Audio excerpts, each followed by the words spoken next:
Good morning. Continuing in Meshivas Nefesh from Rav Nachman, and we are on the Torah Yud, the 10th piece.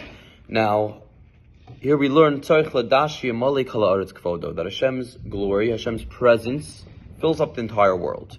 And what does that mean? And there's no place that is devoid, that does not have godliness there, because by nature, if something exists in the world, then God exists there. So sometimes a person can feel that they are so far from Avodas Hashem, they are so far from connecting to Hashem. It says from the work they do and from being, maybe someone spends most of their time outside of a base medrash or a shul kind of atmosphere, and they feel really distant. They're out and about in the world. They don't necessarily see other Jews. They don't necessarily feel connected to their Judaism. And they feel really far. They feel really far.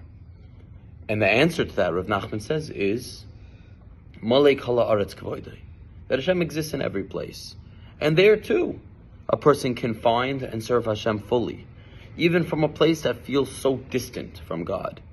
And what does he say even more than that? Not just you there too can do it.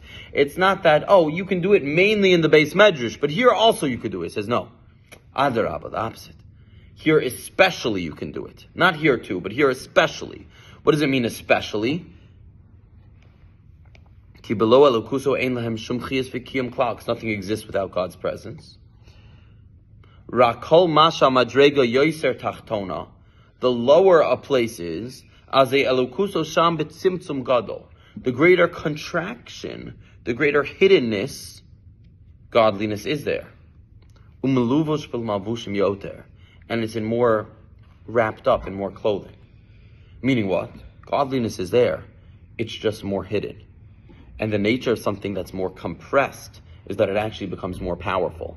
If I take something very large and I squeeze it smaller, what happens? It's actually a more condensed version of that item, right? It's that same item. It's just more condensed. So too with godliness. When there's more b'tzimtzum, when it's more compressed, that means the opportunity is even higher. The availability and opportunity to connect to Hashem is even higher from a place in which godliness is somewhat more hidden. So whenever we feel, I feel too far, my circumstance, I'm not able to be in a Torah environment for whatever reason during the day, achas kama v'kama, that there too you find godliness, and there you find an even higher, more potent amount of godliness.